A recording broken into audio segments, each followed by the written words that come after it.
소지품에서 아프리카 돼지열병 바이러스가 검출되면서 충청북도에 비상이 걸렸습니다.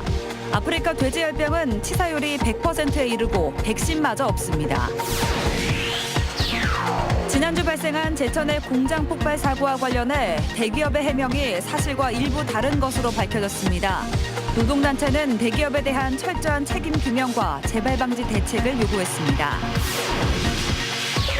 오송의 기업 입주가 시작된 지 올해로 10년이 됐습니다. 세계 시장으로 진출하는 기업들과 미래의 오송의 모습 등을 오늘부터 연속으로 전해드립니다. 청남대 재즈토니 페스티벌이 어제 막을 내렸습니다. 새로운 문화 콘텐츠로 자리 잡아가고 있지만 체류형 관광을 통한 연계 산업도 필요해 보입니다. 여러분 안녕하십니까. CJB 8시 뉴스 시작합니다. 최근 청주공항 입국객의 소지품에서 아프리카 돼지열병 바이러스가 검출됐습니다. 아프리카 돼지열병은 치사율이 100%에 달하는 무서운 가축 전염병인데요. 충청북도에 비상이 걸렸습니다. 구준혜 기자입니다. 지난 7일 청주공항에 비상이 걸렸습니다. 중국인 승객이 들여온 순대에서 아프리카 돼지열병 바이러스가 검출된 겁니다. 아프리카 돼지열병은 치사율이 100%에 이르고 백신마저 없습니다. 현재까지 중국과 베트남 등 47개 나라에서 발병해 이웃나라로 빠르게 번지고 있습니다. 아프리카 돼지열병 바이러스는 냉동식품에서 1000일까지 생존하는 걸로 문헌상으로 나와 있습니다. 감염이 되면 신급성일 경우에 1일에서 4일의 잠복기를 거쳐서 보통 거의 100% 폐사가 되는. 중국발 휴대 축산물에서 바이러스를 적발한 건 이번을 포함해 모두 17건입니다. 정부는 다음 달부터 소시지나 만두, 햄 같은 불법 축산물 반입에 물리는 과태료를 현행 10만 원에서 500만 원으로 크게 올렸습니다. 충청북도도 바이러스 차단에 안간힘을 쓰고 있습니다. 도내 모든 양돈 농가에 담당관을 지정해 모니터링을 강화했습니다. 외국인 근로자를 고용했거나 남은 음식을 먹이로 주는 농가 등은 취약 농가로 분류해 집중 관리합니다. 축산인의 위험국 여행을 금지하고 부득이 다녀왔다면 축사 출입을 엄격히 제한했습니다. 부득이 다녀오실 경우에는 5일 동안은 절대 축사를 출입을 금지하도록 법으로 규정되어 있습니다. 충청북도는 일부 국가에서 바이러스 전파 경로로 알려진 야생 멧돼지도 모니터링할 예정입니다. CJB 뉴스 구준혜입니다. 지난주 4명의 사상자가 발생한 제천의 공장 폭발 사고와 관련해 조사 결과 당시 관련 대기업의 해명이 사실과 일부 다른 것으로 확인됐습니다. 노동단체는 노동부에 대해 철저한 진상규명과 대책 마련을 촉구했습니다. 이태영 기자입니다. 폭발 사고로 생사를 내매던 노동자 한 명이 끝내 숨졌습니다. 이로써 당시 사고로 2명이 목숨을 잃고 2명은 아직도 의식을 회복하지 못하고 있습니다.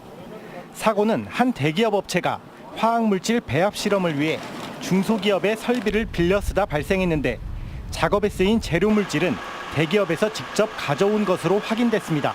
저희들이 가지고 온 물질이 무엇인지까지는 알고 있어요. 네. 다만 이제 그게 어떻게 합성이 됐는지 그런 부분에 대해서 이제 아직까지는 추정 단계다 보니까. 당시 실험에 참관만 했다는 해명과 다른 부분입니다. 노동단체는 대기업에 대한 노동부의 철저한 책임 규명과 재발 방지 대책을 마련하라고 촉구했습니다. 위탁 생산을 위한 실험이었다면 LG화학이 위험 생산의 위험까지 넘기려 한 것이다. 한편 턱없이 모자란 감독 인력도 사고 원인으로 지목됩니다. 충북 지역 10만 개의 사업장을 관리하는 노동부의 감독 인력은 14명에 불과합니다. CJB 뉴스 이태현입니다.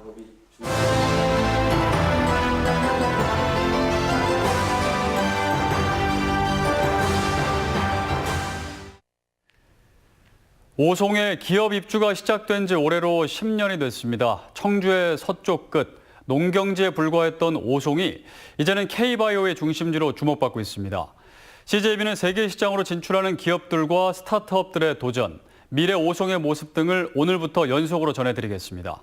바이오가 미래다, 조상호 기자입니다. 지난 2010년 문을 연 CJ 헬스케어 오송 공장입니다. 고형제와 항암 주사제 등 모두 149개 의약품을 생산하는 CJ 헬스케어의 전국 최대 공장입니다. 이곳은 원료부터 완제품까지 품질 기준에 적합한지를 테스트하는 실험실인데요. 이곳에서 일하는 직원만 50명이 넘습니다. 오송에서는 국내 30번째 신약으로 지난해 식약처 허가를 받은 위식도 역류 질환 치료제 K캡도 생산합니다. 가장 높이 낼 수 있는 매출을 보통 피크 매출로 하는데 저희들 한 1,000억 이상을 잡고 있고요. 글로벌도 한 1,000억 정도 예상하고 있어서 피크 매출로서 한 2,000억 이상을 목표로 하고 있습니다. 메타 바이오메드는 매출의 90% 이상을 수출해서 올리며 글로벌 시장에서 더 주목받고 있습니다. 특히 치과용 충전재 분야는 세계 1위 기업입니다. 지난 2011년 공장을 오송으로 옮긴 게 새로운 전환점이 됐습니다. 오송이 이제 특화된 그 바이오 산업단지고 여기 인프라나 여기 지원을 통해서 우리의 경쟁력을 또 높일 수 있고. 오송 바이오밸리에 처음으로 기업이 입주한 건 지난 2009년. 그로부터 10년 만에 기업은 200여 곳, 생산액은 1조 5천억 원을 돌파했습니다.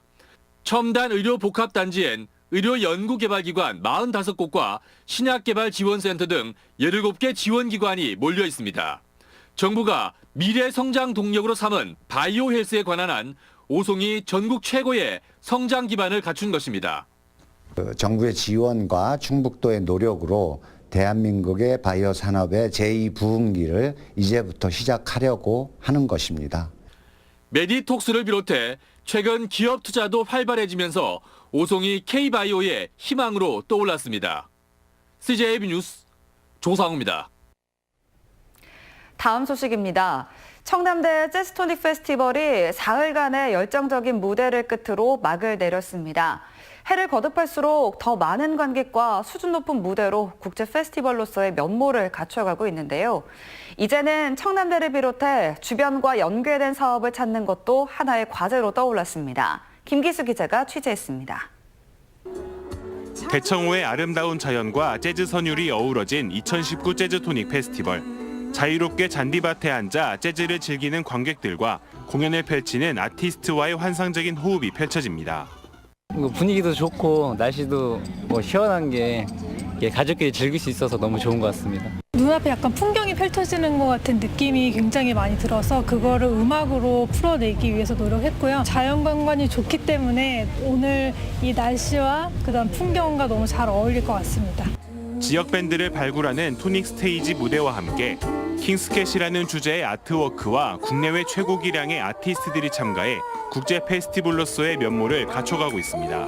지역에서 또 재즈 페스티벌이 열려가지고 굉장히 좋은 계기고 또 저 같은 이제 뮤지션들한테는 또 좋은 무대인 것 같아서 해외 쪽 아티스트를 통해서 세상에서 가장 아름다운 페스티벌로 소문이 나고 있는 중입니다. 몇 년간의 노력을 좀 더 한다면 이제는 국제 페스티벌로 손색이 없을 걸로. 하지만 과제도 있습니다.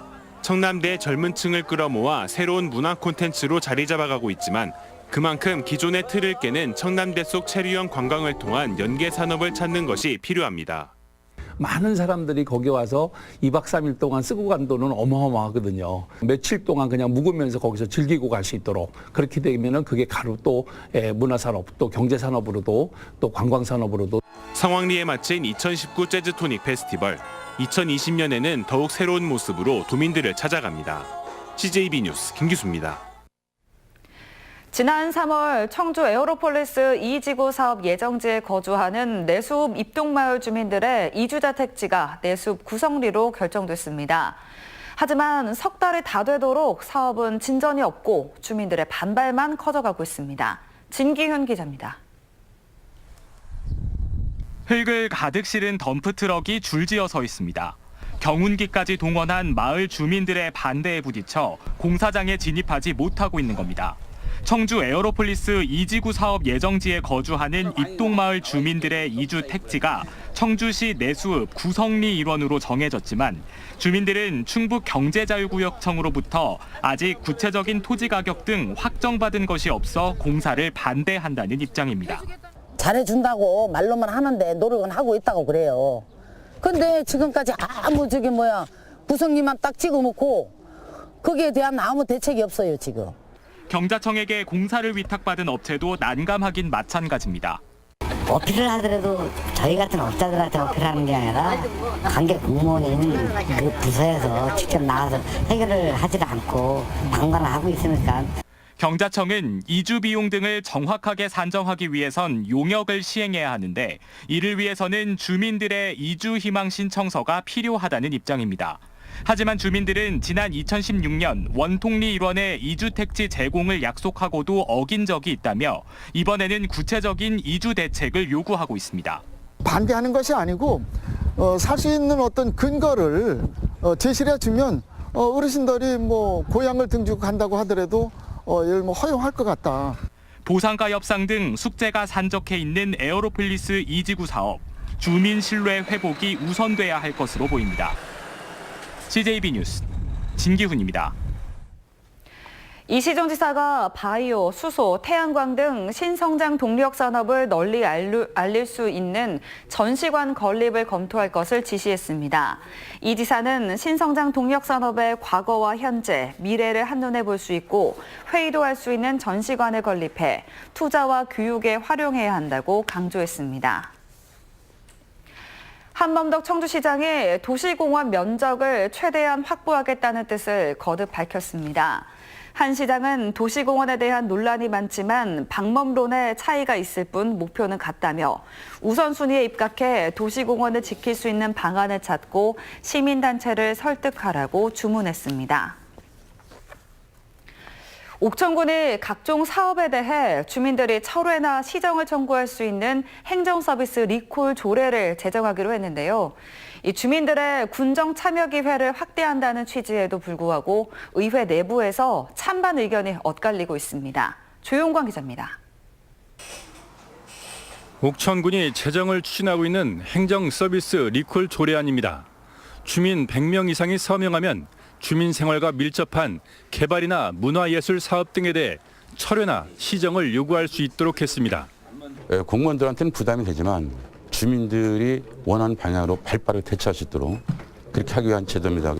하지만 행정 리콜 조례는 사문화되고 있는 추세입니다. 충청북도가 제정 12년 동안 신청이 단 한 건도 없어 지난달 조례를 폐지했고 경남도 폐지 예정입니다. 전국 226개 시 군구 중 창녕군이 유일하게 리콜 조례가 있는데 운용된 적은 없습니다. 충청북도와 일부 군의원들도 조례 제정에 부정적입니다. 주민참여 예산제나 2012년 개정된 행정절차법에 따라 공청회 등을 통한 주민 의견 수렴 절차가 충분하다는 겁니다. 사후에 어떤 문제점이 나타났을 때 그런 평가보다는 사전에 그것들 문제를 제거하는 그 제도라든가 그런 사업이 많이 있으니까 지금 평가 같은 게 시대적으로 다 좀 안 맞는다 이렇게 봐야 될 것 같아요. 다양한 주민 요구에 따른 선제적 행정이다. 유명무실한 보여주기 조례다. 다음 달 열리는 옥천군의회에서도 조례 수정 요구 등 난상 토론이 벌어질 전망입니다. CJB 뉴스 조윤광입니다. 다음 소식입니다. 2019 상반기 CJB 북부권 시청자위원회가 오늘 충주에서 열렸습니다. 문대식 시청자위원장을 비롯한 위원들은 CJB가 도민방송으로 역할을 충실히 하고 있다며 특히 올해는 2회 무예마스터십 등 북부권 국제대회를 알리는 데 주력해달라고 당부했습니다. 한편 이성덕 대표이사는 프로그램 신뢰도와 시청률이 높아지고 있어 감사하다며 공정하고 고든 방송으로 보답하겠다고 밝혔습니다. 옥천 정지용 생가를 오갈 때 돌다리로 사용되고 있는 옛 황국 신민 서사비 앞에 안내 표지석이 설치됐습니다. 표지석에는 일제가 당시 옥천 죽향초 학생들에게 충성 맹세를 강요한 아픈 역사가 담긴 황국 신민 서사비라는 설명이 새겨졌습니다. 청주시가 수소차 충전소 운영 사업자를 공모합니다. 신청 자격은 청주시에서 현재 가스 충전소나 주유소를 운영하고 있는 사업자로 다음 달 3일과 4일 이틀간 신청 접수를 받습니다. 한편 청주시는 올해 수소차 충전소 2곳을 설치합니다. 오늘 오전 11시 50분쯤 보은군 장안면의 한 공장 옥상에서 태양광 설비를 점검하던 근로자 57살 김모 씨가 감전돼 숨졌습니다. 당시 김 씨가 정비하던 변압기에는 2만 볼트가 넘는 전기가 흐르는 것으로 알려졌습니다. 경찰은 공장 관계자를 상대로 안전수칙 준수 여부 등을 조사하고 있습니다. 도교육청이 오는 2022년 고교 학점제 도입을 앞두고 도내 7개 고교를 연고 선도학교로 지정했습니다. 또 도내 일반고 25개 교를 대상으로 31과목에 대한 공동교육과정을 운영하고 고교학점제 제도 개선과 조기 정착을 위한 추진단과 현장 지원단도 구성했습니다. 고교학점제는 학생 진로에 따라 다양한 과목을 선택 이수해 졸업학점을 인정받는 제도입니다. 이상으로 시제 8시 뉴스를 모두 마칩니다. 시청해주신 여러분 고맙습니다.